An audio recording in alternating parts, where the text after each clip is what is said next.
Well, community members continue to mourn the death of 18-year-old Jacob Lazar, who was killed this past week when a tree fell on top of him. Ricky Sayer was out in Westmoreland County and talked to the chief of the fire department where he volunteered. The Paintertown Volunteer Fire Department community is grappling with this loss. The fire chief told us that what makes this tough is that this was a young person who had a bright future ahead of them. When the call comes, volunteer firefighters spring into action.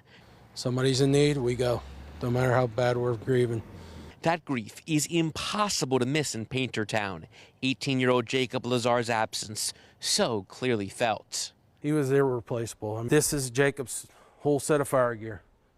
I took it right off his rack. Brian Lee was Lazar's fire chief. This is part of a tradition. Even though it wasn't a line of duty, he's still greatly missed by our fire department. Lazar died while helping a friend clean up storm damage at a local sportsman's club. A tree fell on him. Lee got the call from a fire chief who was on the scene. Disbelief at first. I could not believe it.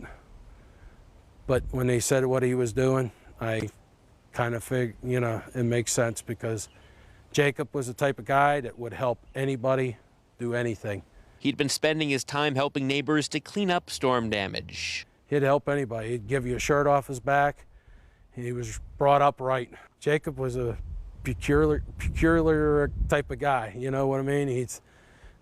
He was kind of fun to be around. I don't think he had a mean bone in his body, to tell you the truth.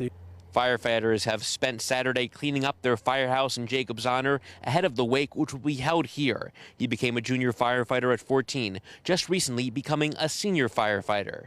He was going to do good in this world. He was going to help a lot of people.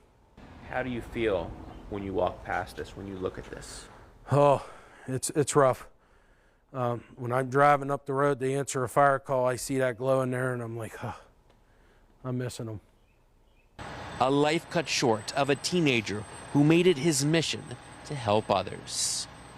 Lee describes Jacob as eager to learn and dedicated to his fire department community, as well as being an Eagle Scout. Reporting for KDKA-TV, I'm Ricky Sayer.